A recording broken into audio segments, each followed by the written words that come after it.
Welcome to Arcade Stories.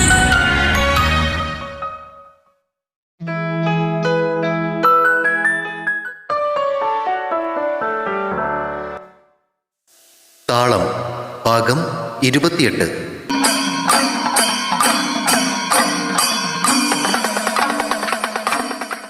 സേവിച്ചന്റെ car ജങ്കാറിനടുത്തെത്തിയപ്പോൾ Wilson അവിടെ അവരെയും കാത്തു നിൽപ്പുണ്ടായിരുന്നു. പുറപ്പെടാൻ തയ്യാറായി നിന്നിരുന്ന ജങ്കാറിനകത്തേക്ക് ഓടിച്ചു കയറ്റിയ കാറിൽ നിന്നും സേവിച്ചനും കൂട്ടരും പുറത്തേക്കിറങ്ങി. എന്തായി പോയ കാര്യം ഏറ്റോ? വിൽസന്റെ ചോദ്യത്തിൽ ആകാംക്ഷ മുറ്റിയിരുന്നു. പിന്നെ ഏൽക്കാതെ. പോക്കറ്റിൽ നിന്നും ഒരു വിൽസിന്റെ പാക്കറ്റ് എടുത്ത് അതിൽ നിന്നൊരെണ്ണം ചുണ്ടിലേക്ക് വെച്ചുകൊണ്ട് സേവിച്ചൻ തുടർന്നു. അവൻ ഇനി അവളുടെ വീടിന്റെ 7 അയൽവക്കത്ത് വരില്ല. ആ അത് മതി, ഇനി ബാക്കി ഞാനേറ്റു. നിനക്ക് മുന്നിൽ പിടിച്ചു നിൽക്കാൻ ആ കടയും തോട്ടവുമെല്ലാം ഏറ്റെടുക്കുന്നതാ നല്ലതെന്ന് ഞാൻ അവളെയും അവളുടെ അമ്മച്ചിയും അങ്ങ് പറഞ്ഞ് മനസ്സിലാക്കും. എന്നതായാലും അവൾക്കത് ഒറ്റക്ക് നടത്തിക്കൊണ്ടുപോകാനൊന്നും പറ്റത്തില്ല. അതിന് ഞാൻ അങ്ങ് സഹായിച്ച എങ്ങനെയുണ്ടാകും? അവളെ അങ്ങനെ അങ്ങ് ചെറുതായി കാണണ്ട വിൽസ. അവളെ കരിമ്പനക്കാട്ട് ജോസഫിന്റെ മകളാ. കൊച്ചാപ്പനും ആളൊട്ടും മോശമല്ലായിരുന്നു. ഈ വിൽസനും ആളത്ര മോശമല്ല സേവിച്ച. അവളുടെ കാര്യം പറഞ്ഞ് നീയുമായിട്ട് ഞാൻ അടിയുണ്ടാക്കി എന്നാകും ഞാനവിടെ പോയി പറയുക. ഏത് മറ്റൊരുത്തിനെ സ്നേഹിക്കുന്ന പെണ്ണിനെ കരിമ്പനക്കാട്ടുകാരി എൻ്റെ തലയിൽ കെട്ടിവെക്കാൻ ശ്രമിച്ചു എന്നാകും എൻ്റെ ഒരു ലൈൻ. അത് കൊള്ളാം. അപ്പോ ഇന്ന് തൊട്ട് നമ്മൾ ശത്രുക്കളാ അല്ലേ? യെസ്, സൗഹാർദ്ദപരമായ ഒരു ശത്രുത. ഉറക്കെ ചിരിച്ചുകൊണ്ട് അവർ കൈ കൊടുക്കുമ്പോൾ ജങ്കാർ മറുകരയിലേക്കുള്ള യാത്രയിലായിരുന്നു. സാധനങ്ങളെല്ലാം ഇറക്കിക്കഴിഞ്ഞ് വണ്ടിക്കാരന് കാശ് കൊടുക്കുന്നതിനിടയിലാണ് പ്രദീപും പ്രവീണും കൂടി ബൈക്കിൽ വരുന്നത് സേതു കണ്ടത്. മുന്നിൽ കൊണ്ടുവന്ന് ബൈക്ക് നിർത്തിയ പ്രദീപിന്റെ മുഖത്ത് ആകപ്പാടൊരു പരിഭ്രമം. എന്താടാ? സേതു ചോദിച്ചു. സേതുവിനൊപ്പം ഉണ്ടായിരുന്ന കാശിയപ്പനും ആകാംക്ഷയോടെ പ്രദീപിനെ നോക്കി. എടാ അതെ, ഒരു ചെറിയ പ്രശ്നമുണ്ട്. പ്രശ്നോ? എന്ത് പ്രശ്നം? ചോദിക്കുമ്പോൾ പ്രദീപിന്റെ മുഖത്തെ പരിഭ്രമം സേതുവിലേക്കും പകർന്നിരുന്നു. നമ്മുടെ റോസിന്റെ വല്യപ്പന്റെ മോനുണ്ട്, ഒരു സേവിച്ചൻ. പെണ്ണ് കാണാൻ ചെന്നപ്പോൾ അവൻ കയറി വന്ന് പ്രശ്നമുണ്ടാക്കി. പ്രജിത്തിന്റെ കൈക്ക് ഒരു ചെറിയ ഒടിവുണ്ട്. ഒടിവോ? അവൻ പ്രജുട്ടനെ തല്ലിയോ? സേതുവിന്റെ മുഖം കനത്തു. ചുവപ്പ് രാശി പടർന്ന കണ്ണുകളോടെ അവൻ പ്രദീപിനെ നോക്കി. എന്നിട്ട് അവനെ സിറ്റി ഹോസ്പിറ്റലിൽ അഡ്മിറ്റ് ചെയ്തിട്ടുണ്ട്. നീ ഇതെന്തൊക്കെയാടേ പറയുന്നേ? ഹോസ്പിറ്റലിൽ അഡ്മിറ്റ് ചെയ്തെന്നോ? കൈയൊടിഞ്ഞതിന് എന്തിനാ ഹോസ്പിറ്റലിൽ അഡ്മിറ്റ് ആക്കുന്നേ? അത് പിന്നെ അവൻ പ്രജിത്തിനെ പിടിച്ച് ചവിട്ടുകയോ മറ്റോ ചെയ്തിട്ടുണ്ടെന്നേ. അവൻ്റെ വാരിയലിനും ചെറിയൊരു ചതവുണ്ട്. മുഷ്ടി ചുരുട്ടി പല്ല് ഞെരിക്കുന്ന സേതുവിനെ ആശ്വസിപ്പിക്കാനെന്നോണം കാശിയപ്പൂപ്പൻ അവൻ്റെ തോളിൽ തട്ടി. ഞാൻ അന്നേ പറഞ്ഞില്ല സേതു, അവന്മാരുടെ ആ വരവത്ര പന്തിയല്ലെന്ന്. കടയുടെ ഷർട്ട് വലിച്ചു താഴ്ത്തിയ സേതു SD-യിലേക്ക് ചാടിക്കയറി. കാശിയപ്പൂപ്പ കയറ്. കാവിമുണ്ടു മടക്കി കുത്തി കാശിയപ്പൂപ്പൻ പിന്നിലേക്ക് കയറിയതും ഒറ്റയടിക്കവൻ SD സ്റ്റാർട്ട് ചെയ്തു. ആക്സിലേറ്ററിൽ കൈയമർന്നപ്പോ വണ്ടി ഒരു കാളക്കൂറ്റിനെ പോലെ മുരണ്ടു. ഓടാ! സേതുവിന്റെ ശബ്ദം ഒരലർച്ചയ്ക്ക് സമമായിരുന്നു. പ്രദീപ് ഇടത്തെ കാലുകുത്തി ബൈക്ക് വെട്ടിത്തിരിക്കുമ്പോഴേക്കും സേതുവിന്റെ SD പൊടികൾ ഉയർത്തിക്കൊണ്ട് ആ നാട്ടുവഴിയിലൂടെ മുന്നോട്ട് പാഞ്ഞു കഴിഞ്ഞിരുന്നു.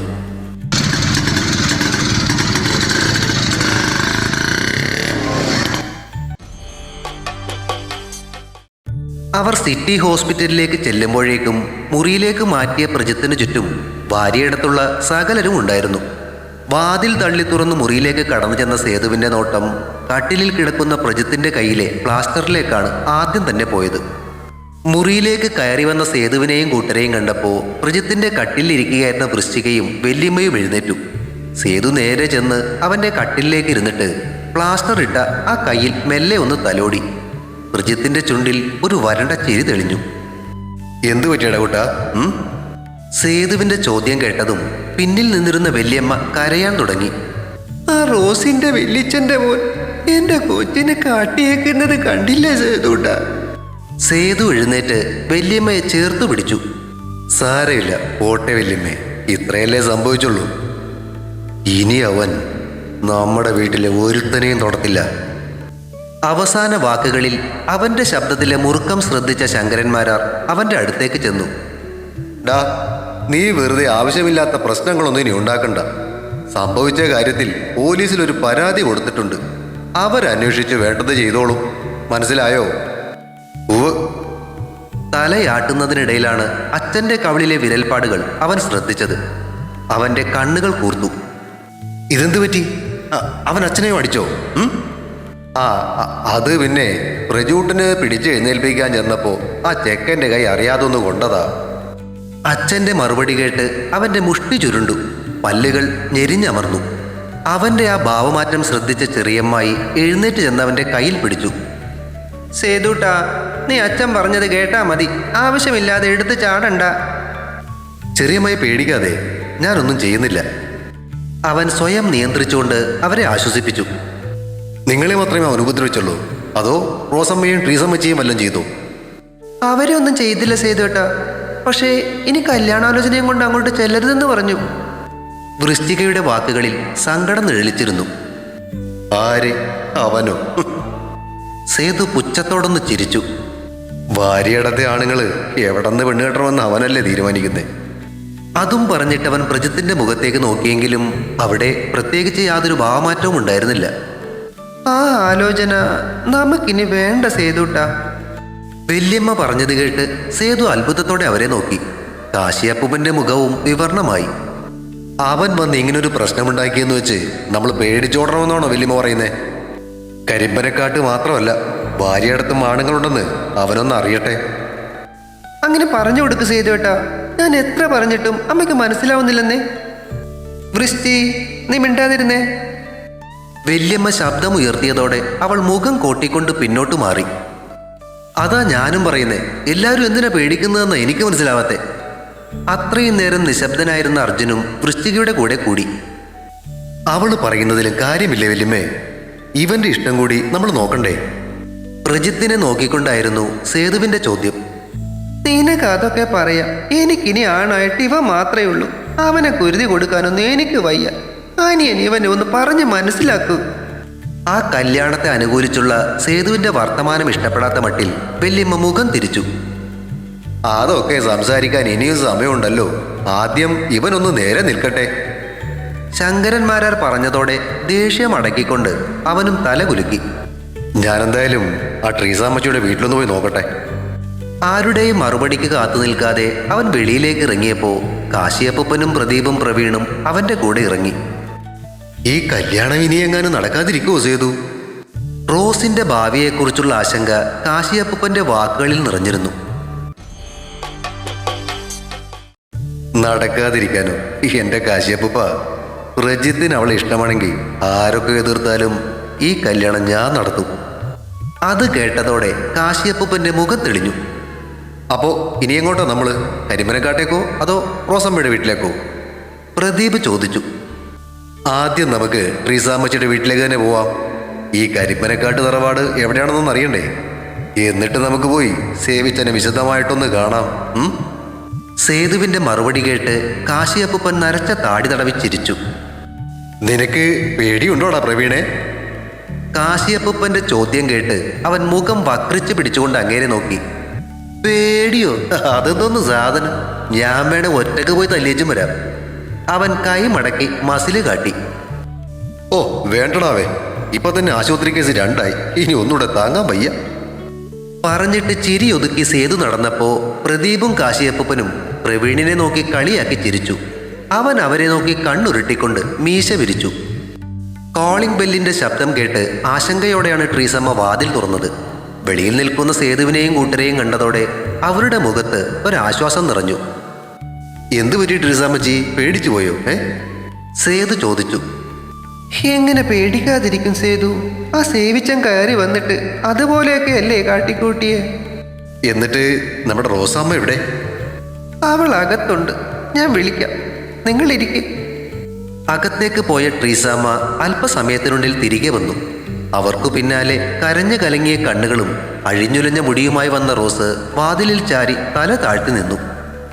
ഒപ്പം വന്ന് അവളോട് ചേർന്നു നിന്ന യാമിയെ കണ്ട് പ്രവീണിന്റെ കണ്ണുകൾ വിടർന്നു. അയ്യോടാ, ഇതെന്തു പറ്റി? നല്ല ഒന്നാം നേരം വെടിച്ചില് പോലെ നടത്തിരുന്ന ഞങ്ങളുടെ റോസമ്മ തന്നെയാണോ ഇത്?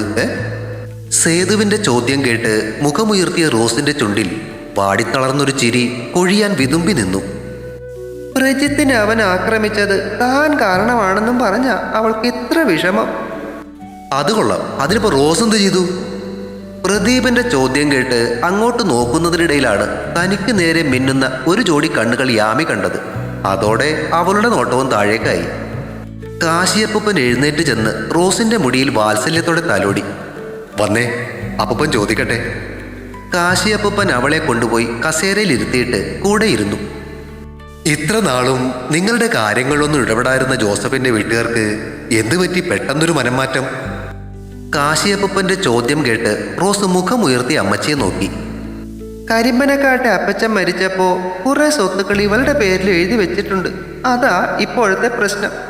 ഇവൾ അത് സ്വീകരിച്ചില്ലേ, അത് അവിടുത്തെ പള്ളിവക അനാഥാലയത്തിലേക്ക് പോകും. അതാർക്കും കൈമാറ്റം ചെയ്യാനുള്ള അവകാശവും ഇവൾക്കില്ല. ഇവൾക്കുണ്ടാകുന്ന മക്കൾക്കേ അതിനുള്ള അവകാശം ഉണ്ടാവും. ആഹാ, അങ്ങനെ കൊള്ളാലോ. കൂടെയുള്ളവന്മാരെ പറ്റി ഉത്തമ ബോധ്യമുള്ളത് കൊണ്ടാകും ഇങ്ങനൊരു കുടുക്കുപുള്ളി ഉണ്ടാക്കി വെച്ചേക്കുന്നേ. എന്നിട്ട് റോസ് എന്ത് പറഞ്ഞു? സേതു റോസിനോട് ചോദിച്ചു. അവൾക്ക് ആ സ്വത്ത് വേണ്ടെന്ന് പറഞ്ഞു. റോസിന് വേണ്ടി മറുപടി പറഞ്ഞിട്ട് ട്രീസാമ്മ ബാക്കിയുള്ളവരുടെ പ്രതികരണം അറിയാൻ നിന്നു. കരിമ്പനക്കാട്ടെ സ്വത്തുക്കളൊന്നും നമുക്ക് വേണ്ടെന്ന് പറഞ്ഞതിന് ഇവിടെ വന്ന് പ്രശ്നമുണ്ടാക്കിയിട്ട് എന്ത് കാര്യം? ചോദ്യഭാവം നിറഞ്ഞ മുഖം ചുളിച്ച് സേതു ട്രീസാമ്മയെയും റോസിനെയും നോക്കി. ഈ സേവിച്ചന്റെ വല്യപ്പന് ഒരു മകനുണ്ട്, ഒരു വിൽസൺ. അവന് വേണ്ടി ഇവളെ അവരൊന്ന് ആലോചിച്ചു. പക്ഷെ ഇവൾക്ക് ആ കല്യാണത്തിന് ഇഷ്ടമല്ലെന്ന് പറഞ്ഞതോടെയാ പ്രശ്നമായത്. ഓഹോ, ഇപ്പൊ മനസ്സിലായി. കാര്യം മനസ്സിലായതുപോലെ അവൻ തല കുലുക്കി. എന്റെ അഭിപ്രായത്തിൽ ആ സ്വത്തുക്കളെല്ലാം റോസ് ഏറ്റെടുക്കണമെന്നേ ഞാൻ പറയൂ. അത് കൈവിട്ടു പോകാതിരിക്കാൻ വേണ്ടിയാ അവൻ മരിപ്പാടൊക്കെ പെടുന്നതെന്ന് വേണം കരുതാൻ. പ്രജൂട്ടനെ ആക്രമിച്ചതും ആ ഒരു ലക്ഷ്യം മനസ്സിൽ വെച്ചുകൊണ്ടായിരിക്കണം. അതെന്നല്ല, റോസിന് ഒരു കല്യാണം നടത്താൻ അവന്മാർ സമ്മതിക്കില്ല. പക്ഷേ റോസ് ആ സ്വത്തുക്കൾ ഏറ്റെടുത്താൽ പിന്നെ അത് കിട്ടാൻ പോകുന്നില്ലെന്ന് അറിയുന്നതോടെ അവന്മാർ അടങ്ങിക്കൊള്ളും. സേതുവിന്റെ അഭിപ്രായം കേട്ട് എന്തു പറയണമെന്നറിയാതെ റോസ് അമ്മച്ചിയെ നോക്കി. അവന്റെ അഭിപ്രായം അംഗീകരിക്കാൻ വൈമനസ്യമുള്ളതുപോലെ ട്രീസാമ്മയുടെയും മുഖം ചുളിഞ്ഞു. അത് ശരിയാകില്ല സേതു. ഒന്നാമത് അതൊരു വലിയ കടയാ. പിന്നെ അതുകൂടാതെ ഒരു തേയിലത്തോട്ടവും ഫാക്ടറിയും ഒക്കെ ഉണ്ട്. അതൊക്കെ ഞങ്ങൾ എങ്ങനെ നോക്കി നടത്താനാ? ഞങ്ങൾക്ക് അതിനൊന്നും താല്പര്യമില്ല എന്നത് മറ്റൊരു കാര്യം. ട്രീസേ, റോസിനടുത്തു നിന്നും എഴുന്നേറ്റുകൊണ്ട് കാശിയപ്പൂപ്പ പറഞ്ഞു. സേതു പറഞ്ഞതാ അതിന്റെ ശരി. അവന്മാരോടൊപ്പം പിടിച്ചു നിൽക്കണമെങ്കിൽ ഇനി നിങ്ങളും കളത്തിലിറങ്ങിയേ പറ്റൂ. അല്ലാത്തിടത്തോളം കാലം അവന്മാർ നിങ്ങൾക്കൊരു ഭീഷണിയായിരിക്കും. സ്വാധീനവും പണവും ഉണ്ടെങ്കിൽ അതത്ര പ്രശ്നമാകത്തില്ല. കാശിയപ്പൂപ്പൻ നിർത്തിയിടത്ത് നിന്നും സേതു തുടർന്നു. അതൊക്കെ നടത്തിക്കൊണ്ടുപോകാൻ പറ്റില്ലെന്നോർത്ത് വിഷമിക്കണ്ട. എന്ത് സഹായത്തിനും ഞങ്ങളൊക്കെ ഉണ്ടാകും. ഇനി അതും പോരെങ്കിൽ വൃശ്ചി ഇപ്പോൾ പോകുന്ന തുണിക്കടയുടെ ഉടമകൾ എനിക്ക് വളരെ വേണ്ടപ്പെട്ടവരാ. ഈ പറഞ്ഞ ബിസിനസ്സൊക്കെ നടത്തിക്കൊണ്ടുപോകാൻ നമുക്ക് അവരുടെ സഹായവും തേടാം. എന്തായാലും അതൊന്നും വേണ്ട സേതു. ട്രീസാമ്മയുടെ താല്പര്യമില്ലായ്മ മനസ്സിലായതോടെ സേതു എഴുന്നേറ്റു. ആയിക്കോട്ടെ, ഞാൻ പറഞ്ഞതേ ഉള്ളൂ. ഇനിയിപ്പോ തീരുമാനം മാറ്റിയാലും നമ്മളൊക്കെ ഉണ്ടാവും കൂടെ, ഇല്ലേ കാശിയപ്പൂപ്പ? പിന്നല്ലാതെ. കാശിയപ്പൂപ്പൻ നരച്ച താടി തടവി നിഷ്കളങ്കമായി ചിരിച്ചു. ഒരു കാര്യം ചോദിച്ചോട്ടെ ട്രീസാമ്മച്ചി, ഈ കരിമ്പനക്കാട്ട് തറവാട് എവിടെയാ? ട്രീസാമ്മയുടെ മുഖം സംശയത്താൽ ചുളിഞ്ഞു. പിറവം ലിറ്റിൽ ഫ്ലവർ ചേർച്ചിനടുത്ത് ചെന്നിട്ട് ആരോടെങ്കിലും ചോദിച്ചാൽ മതി സേതുട്ടാ. ശബ്ദം ചിലമ്പിച്ചിരുന്നെങ്കിലും റോസിന്റെ വാക്കുകൾക്ക് ദൃഢതയുണ്ടായിരുന്നു. സേതു, നിങ്ങളവിടെ ചെന്ന് എന്തെങ്കിലും പ്രശ്നം ഉണ്ടാക്കാൻ പോവുകയാന്നോ? ട്രീസാമ്മയുടെ സ്വരത്തിലെ ആശങ്ക തിരിച്ചറിഞ്ഞ സേതു ചിരിച്ചു. ഏയ്, എന്ത് പ്രശ്നം ഉണ്ടാക്കാൻ അല്ലേ കാശിയപ്പൂപ്പ? പിന്നല്ലാതെ. കാശിയപ്പൂപ്പൻ അപ്പോഴും താടി തടവി ചിരിച്ചു. പ്രവീണും പ്രദീപും എഴുന്നേറ്റു. സേതു നേരെ ചെന്ന് റോസിന്റെ മൂക്കിൻ തുമ്പിൽ കിള്ളിക്കൊണ്ട് അവളെ കൊഞ്ചിച്ചു. പ്രജൂട്ടനുമായുള്ള വിവാഹം നടക്കില്ലെന്നോർത്ത് വിഷമിക്കണ്ട കേട്ടോ. ആരൊക്കെ എതിർത്താലും ഈ സേതുവട്ടം മുന്നിൽ നിന്ന് നടന്നു തരും പോരെ. അവന്റെ ആ ഉറപ്പിൽ മുഖം തെളിഞ്ഞ റോസ് പുഞ്ചിരിയോടെ തലയാട്ടി. വൃശ്ചി എന്നെ വിളിച്ചിരുന്നു. പ്രജിത്തേട്ടന് വേറെ കുഴപ്പമൊന്നുമില്ലല്ലോ അല്ലേ? ഏയ്, കൈക്ക് ചെറിയൊരു ഫ്രാക്ചർ ഉണ്ട്, അത്രേ ഉള്ളൂ. പേടിക്കാനൊന്നുമില്ല കേട്ടോ. വല്യമ്മ മോളോട് പറഞ്ഞ കാര്യങ്ങളൊക്കെ ഞാനും അറിഞ്ഞു. അതൊക്കെ നമുക്ക് ശരിയാക്കാം. അവനെ പോയി കാണാൻ പേടിക്കുകയൊന്നും വേണ്ട. അവൾ വീണ്ടും തലയാട്ടി. യാമി അപ്പോൾ വീട്ടിലേക്ക് പോയില്ലായിരുന്നോ? ഇറങ്ങാൻ തുടങ്ങവേ വാതിലിൽ ചാരി നിന്ന യാമിയോട് പ്രദീപ് ചോദിച്ചു. ഇല്ല പ്രദീപേട്ട, ഇവളെ ഒറ്റക്കാക്കിയിട്ട് എങ്ങനെയാ പോകുന്നേ? പ്രദീപിനോട് അവൾ സങ്കോചമൊന്നുമില്ലാതെ സംസാരിക്കുന്നത് കണ്ടപ്പോൾ പ്രവീണിന്റെ മുഖം കുറുമ്പ് കുത്തി. യാമി, ഒരു മിനിറ്റ്, ഒരു കാര്യം പറയാനുണ്ടായിരുന്നു. പ്രവീൺ വിളിച്ചത് കേട്ട് എന്ത് വേണമെന്നറിയാതെ അവൾ പരുങ്ങി. ചെല്ല്. ട്രീസാമ്മ പറഞ്ഞതോടെ അവൾ അവന്റെ പിന്നാലെ വരാന്തയിലേക്ക് നടന്നു. ഞങ്ങളൊന്നേ ആ സേവിച്ചന്റെ വീട് വരെ പോവുകയാണ്. ഇവിടെ വന്ന് കളിച്ചിട്ട് അങ്ങനെ ഞെളിഞ്ഞു നടക്കാൻ പാടില്ലല്ലോ. താൻ പേടിക്കൊന്നും വേണ്ട കേട്ടോ. ഏയ്, എനിക്ക് പേടിയൊന്നുമില്ല. അവളുടെ കൂസലില്ലായ്മ കണ്ട് അവന്റെ മുഖം കൂർത്തു. ശരി, അപ്പൊ കല്യാണക്കാര്യം പറയുമ്പോൾ മാത്രമേ വിണ്ടാട്ടം ഇല്ലാതുള്ളൂ അല്ലേ? ഞാൻ തല്ലുകൊള്ളാൻ പോകുന്ന കാര്യം പറയുമ്പോൾ ഒരു കുഴപ്പമില്ല, കൊള്ളാലോ. അത് സോറി, പേടിക്കണ്ടെന്ന് പറഞ്ഞതുകൊണ്ട് പറഞ്ഞതേ ഉള്ളൂ. യാമിയുടെ സ്വരം വീണ്ടും പതിഞ്ഞു. കഴിഞ്ഞെങ്കിൽ പോവാം. ചോദ്യത്തോടൊപ്പം സേതു ഇറങ്ങി വന്നപ്പോൾ അവൻ അവളെ നോക്കി തലയാട്ടി. എന്നാ പോയിട്ട് വരാം. അവൻ യാത്ര ചോദിച്ചപ്പോൾ യാമിയും തലയാട്ടി. വീട്ടിൽ വന്ന് ഒരു കുളിയും പാസാക്കിയ ശേഷം ചെറുവാണിയൂര് പോയതും റോസിനെ പെണ്ണ് കാണാൻ വന്ന വാരിയിടത്തെ പയ്യന്റെ കൈ ചവിട്ടി ഓടിച്ചതും അപ്പച്ചനോടും അമ്മച്ചയോടും വിശദീകരിക്കുകയായിരുന്നു സേവിച്ചൻ. കരിപ്പരക്കാട്ടേക്ക് എത്തിയ ഉടനെ വിൽസൺ അവന്റെ വണ്ടിയുമെടുത്ത് വീട്ടിലേക്ക് പോയിരുന്നു. കോളിംഗ് ബെൽ അടിച്ചപ്പോൾ സേവിച്ചൻ തന്നെയാണ് എഴുന്നേറ്റ് ചെന്ന് വാതിൽ തുറന്നതും. വാതിൽപ്പടിയിൽ കൈകുത്തി നിൽക്കുന്ന ഒരുവനിലാണ് ആദ്യം അവന്റെ ദൃഷ്ടി പതിഞ്ഞത്. നീണ്ട മുടിച്ചുരുളുകൾ അനുസരണമില്ലാതെ നെറ്റിയിലേക്ക് വീണ് കിടക്കുന്നു. വെട്ടി ഒതുക്കിയ താടിയും മീശയും. കയ്യിൽ കെട്ടിയിരിക്കുന്ന രുദ്രാക്ഷത്തിൽ നിന്നും ഒരു ത്രിശൂല രൂപം കിടന്നാടുന്നു. മുന്നിൽ നിൽക്കുന്നവനെ അളക്കുകയായിരുന്നു സേവിച്ചന്റെ കണ്ണുകൾ. അതിനു പുറകെ അവന്റെ പിന്നിൽ നിൽക്കുന്നവരിലേക്കും അവന്റെ കണ്ണുകൾ പാറി വീണു. ഏറ്റവും ഒടുവിലാണ് അവന്റെ കണ്ണുകൾ പിന്നിൽ നിൽക്കുന്ന നരച്ച താടിയും മുടിയുമുള്ള കാഷായ വസ്ത്രധാരിയിൽ ചെന്ന് തറച്ചത്. അതോടെ ആ കണ്ണുകൾ കൂർത്തു. സേതു, ഇവനാണ് ആള്. പിന്നിൽ നിന്നിരുന്ന ആ കാഷായധാരി പറഞ്ഞത് കേട്ട് മുന്നിൽ നിന്നവന്റെ കണ്ണുകൾ ചുരുങ്ങുന്നതും വാതിൽപ്പടിയിൽ വിശ്രമിച്ച കൈവിരലുകൾ ഒരു മുഷ്ടിയായി ചുരുളുന്നതും ശ്രദ്ധിക്കുന്നതിനിടയിൽ മിന്നൽ വേഗത്തിൽ തനിക്ക് നേരെ ഉയർന്ന കാലിന് മുന്നിൽ നിന്നും ഒഴിഞ്ഞുമാറാൻ സേവിച്ചന് കഴിഞ്ഞില്ല. സേവിച്ചൻ അകത്തേക്ക് തെറിച്ചു വീഴുന്നത് കണ്ടുകൊണ്ടാണ് സ്റ്റീഫനും റോസിയും ചാടി എഴുന്നേറ്റത്. നീയൊക്കെ ആരാ? ഇവിടെ ഒന്ന് തോന്നിയോസം കാണിക്കുന്നു. മുന്നോട്ടടുത്തുകൊണ്ട് സ്റ്റീഫൻ ഒച്ചയെടുത്തു. സേതു ഷർട്ടിന്റെ കൈ ഒന്നുകൂടി തെറുത്ത് കയറ്റി. വല്ലവന്റെ പിള്ളേരെയും ഒക്കെ വീട്ടിൽ കയറി തല്ലാൻ പോയാലേ അടി ഇതുപോലെ വീട്ടിൽ വരും സേവിച്ച. വീണ് കിടക്കുന്ന സേവിച്ചനോട് കാശിയപ്പൂപ്പൻ പറഞ്ഞത് കേട്ട് കാര്യം മനസ്സിലാക്കിയ സ്റ്റീഫൻ അലറി.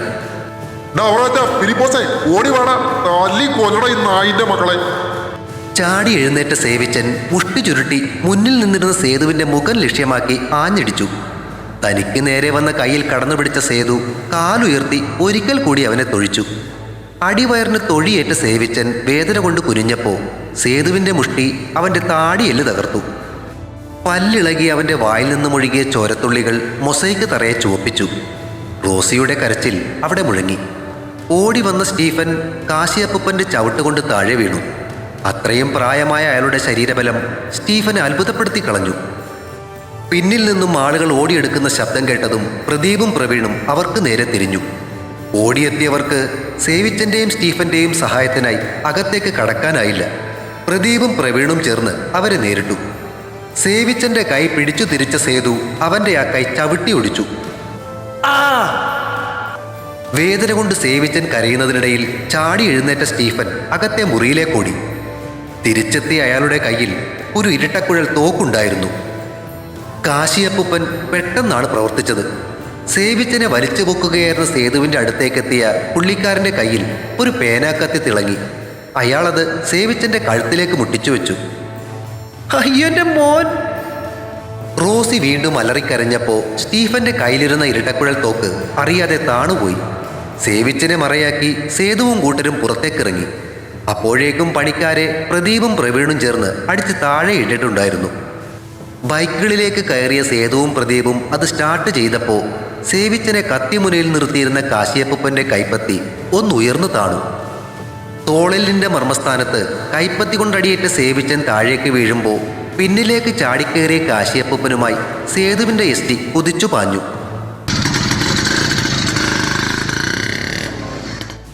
അവർക്കു പിന്നാലെ പ്രദീപും ബൈക്ക് പറത്തി.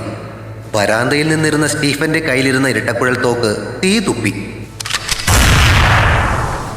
പിന്നിലിരുന്ന പ്രവീണിന്റെ വലത്തെ കൈമുട്ടിനു മുകളിലെ മാംസത്തിൽ ഉരഞ്ഞുകൊണ്ട് ആ വെടിയുണ്ട ചീറിപ്പാഞ്ഞുപോയി. വേദനയാൽ അമറിക്കൊണ്ട് പിന്നിലേക്ക് മലർന്നുപോയ പ്രവീണിനെ പ്രദീപ് പിന്നിലേക്ക് കൈ എത്തിച്ചു പിടിച്ചു നിർത്തി. ആ ബൈക്കുകൾ കരിമ്പനക്കാടിന്റെ ഗേറ്റ് കടന്നു പോയപ്പോൾ ഇരട്ടക്കുഴൽ തോക്കിന്റെ രണ്ടാമത്തെ ബാരലിൽ നിന്നും പാഞ്ഞു വന്ന വെടിയുണ്ട ഗേറ്റിൽ തട്ടിത്തെറിച്ചു. അല്പദൂരം മുന്നോട്ടു പോയ ബൈക്കുകൾ അവർ റോഡരികിൽ ചവിട്ടി നിർത്തി. സേതുവിന്റെ പിന്നിൽ നിന്നും ചാടി ഇറങ്ങിയ കാശിയപ്പൂപ്പൻ ഓടി പ്രവീണിന്റെ അടുത്തെത്തി. മുറിവിൽ പൊത്തിപ്പിടിച്ചിരുന്ന ചോര പുരണ്ട അവന്റെ ഇടത്തെ കൈ പുള്ളിക്കാരൻ സാവധാനം പിടിച്ചു മാറ്റി. വേദനയും പരിഭ്രമവും കൊണ്ട് അവന്റെ കണ്ണുകൾ കലങ്ങിച്ചു വന്നിരുന്നു. പ്രവീണിനെ പിന്നിലിരുത്തിക്കൊണ്ട് തന്നെ പ്രദീപ് ബൈക്കിൽ നിന്നും താഴെ ഇറങ്ങി. കയ്യിലിരുന്ന പേനാക്കത്തി കൊണ്ട് കാശിയപ്പൂപ്പൻ പ്രവീണിന്റെ ഷർട്ടിന്റെ വെടികൊണ്ട ഭാഗം കീറിയിട്ട് ആ മുറിവ് പരിശോധിച്ചു. അപ്പോഴേക്കും സേതുവും അടുത്തേക്കെത്തി. ഹോ, പേടിക്കാനില്ല. മാംസത്തിൽ ഉരഞ്ഞു പോയതേ ഉള്ളൂ. ഭാഗ്യമുണ്ടടാ ചേക്കാ. അവന്റെ തോളത്തൊന്ന് തട്ടി ആശ്വസിപ്പിച്ചിട്ട് കാശിയപ്പൂപ്പൻ ഉടുത്തിരുന്ന കാവിമുണ്ടിന്റെ അറ്റം വലിച്ചു കീറി അവന്റെ കയ്യിലെ മുറിവിന്റെ ഭാഗത്ത് ചുറ്റിക്കെട്ടി. പോകുന്ന വഴിക്ക് ഏതെങ്കിലും ഹോസ്പിറ്റലിൽ ഒന്ന് കയറാം. സ്റ്റിച്ച് ഇടേണ്ടി വരും. നിനക്ക് കുഴപ്പം വല്ലതുണ്ടോടാ? സേതു ചോദിച്ചു. അതിന് മറുപടിയായി അവൻ ഇടത്തെ കൈമടക്കി മസില് കാട്ടി. അവന്റെ മുടിയിലൊന്ന് ചിക്കി വിട്ടിട്ട് സേതു ചിരിച്ചുകൊണ്ട് തിരികെ ബൈക്കിലേക്ക് കയറി. പ്രവീണിനെ ഒന്ന് കെട്ടിപ്പിടിച്ച ശേഷം പ്രദീപും തിരികെ തന്റെ ബൈക്കിലേക്ക് കയറി. പോകുന്ന വഴിക്ക് ആദ്യം കണ്ട ചെറിയൊരു ഹോസ്പിറ്റലിൽ കയറി ബൈക്കിൽ നിന്നും വീണപ്പോൾ കല്ലുകൊണ്ട് മുറിഞ്ഞതാണെന്നും പറഞ്ഞ് പ്രവീണിന്റെ മുറിവിൽ സ്റ്റിച്ചുമിട്ട് മുറിവ് കെട്ടിയതിനു ശേഷമാണ് അവർ യാത്ര തുടർന്നത്. മുറിവ് കണ്ടപ്പോൾ ഡ്യൂട്ടിയിലുണ്ടായിരുന്ന ഡോക്ടറുടെ സംശയം അല്പം പൈസ കൊടുത്ത് സേതു ഒതുക്കിയിരുന്നു. ഹോസ്പിറ്റലിൽ നിന്നും ഇറങ്ങി അല്പദൂരം മുന്നോട്ട് പോയപ്പോഴാണ് ഇടവഴിയിൽ നിന്നും കയറി വന്നൊരു പോലീസ് ജീപ്പ് അവരുടെ ബൈക്കുകൾക്ക് വട്ടം വെച്ചത്. വേഗത്തിൽ വരികയായിരുന്ന ബൈക്കുകൾ ഒരുവിധം പ്രയാസപ്പെട്ട് ചവിട്ടി നിർത്തുമ്പോഴേക്കും ജീപ്പിൽ നിന്നും പോലീസുകാർ ചാടി ഇറങ്ങിക്കഴിഞ്ഞിരുന്നു. തുടരും. താളം അടുത്ത ഭാഗം ഉടൻ പ്രതീക്ഷിക്കുക. സബ്സ്ക്രൈബ് ചെയ്യാത്തവരുണ്ടെങ്കിൽ ദയവായി സബ്സ്ക്രൈബ് ചെയ്ത് സപ്പോർട്ട് ചെയ്യണേ. കഥയ്ക്ക് അഭിപ്രായങ്ങളും ലൈക്കുകളും നൽകുന്നതിനൊപ്പം ലൈക്ക് കൂടി നൽകി സപ്പോർട്ട് ചെയ്യണേ. കൂടാതെ കഥയുടെ ലിങ്ക് കഴിയുന്നവർക്കൊക്കെ ഒന്ന് ഷെയർ ചെയ്ത് കൊടുത്തേക്കണേ. താങ്ക്